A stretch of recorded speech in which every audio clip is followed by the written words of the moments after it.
there was something that I was contemplating about the choices that we make in life.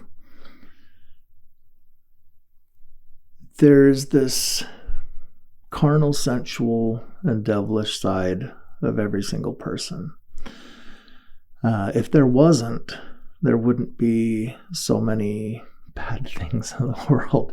You wouldn't have the problems with pornography and with gambling and with corruption, hate,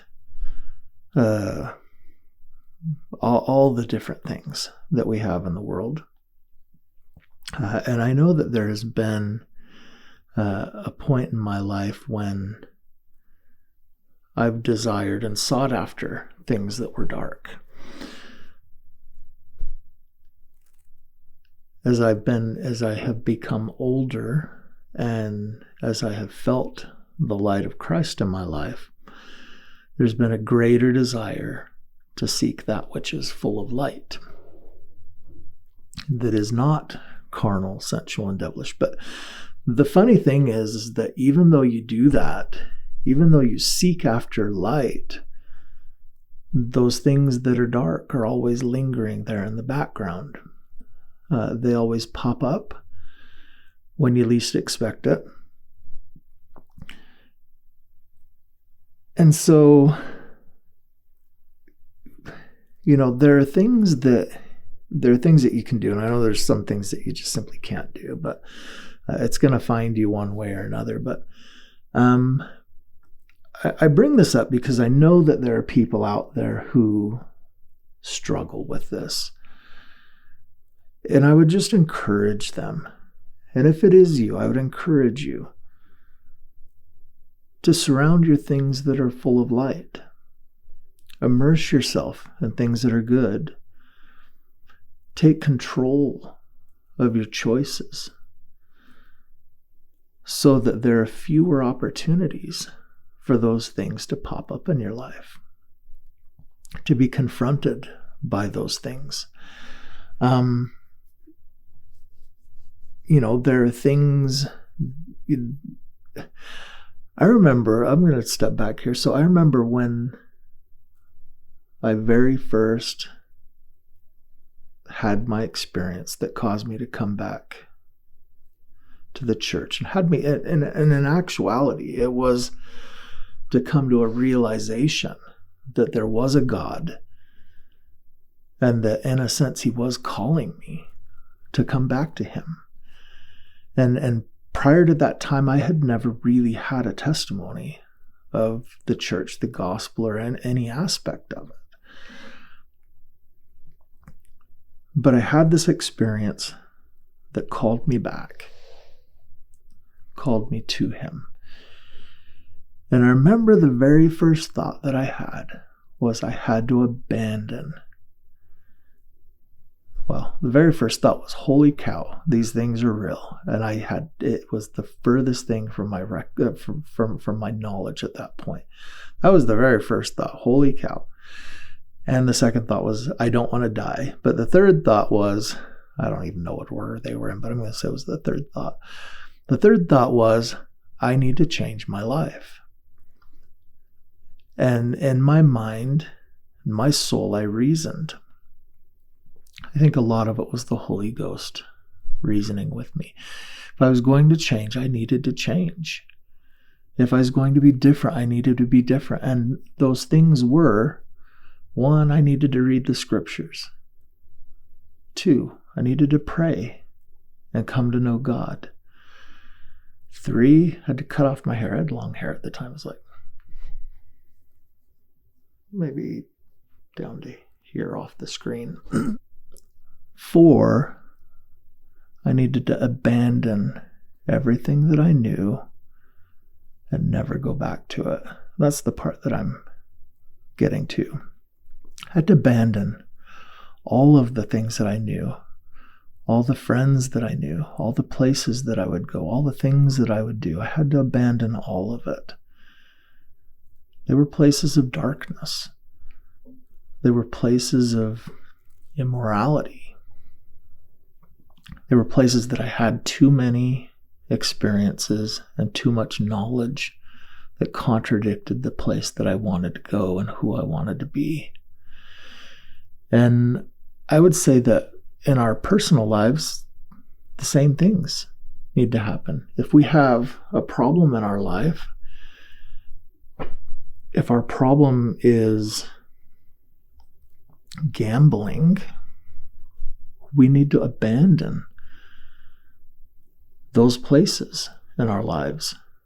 We need to flee from them and never return to them. If our problem is smoking or alcohol or drugs, we need to abandon those places, never return to them. Safety isn't found in only going and staying for a minute. Safety isn't found in going and just being careful. Safety is found by not even being there. If our problem is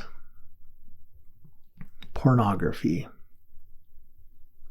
safety is not even being there. Safety is not going to that place. Safety may be not getting on your phone. Safety may be not getting on your computer. Safety may be not turning on the TV. Safety may be turning off your cable or satellite. Throwing away the videos or the music or the things that stir the emotions that cause you to want those things. I'm not a therapist by any stretch of the imagination, okay? I'm not. But I know from my own life experience that the further I was from those things, the more safety and protection I had, the easier it was to abstain from them.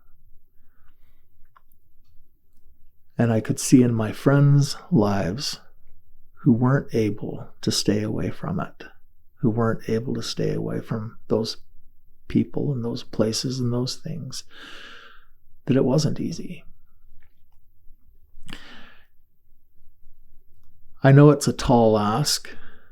I know it's a difficult thing to say. It's a difficult thing to hear. I hope at some point somebody hears this and it gives you the encouragement and the strength that you need, that you can trust God and abstain by just walking away from it. You may be lonely for a time. You may feel that something is missing from you for a time. You may even at times feel as though you don't have the strength to continue. But trust me, you can. I walked away from that life, a life that had these bad things in it, a whole bunch of them, almost 30 years ago. And I don't miss it. I don't miss it at all. There are often things that remind me of it. There are often things that come to mind, that draw to my remembrance, my past. But time and space and distance and trust in God make it easy to stay away.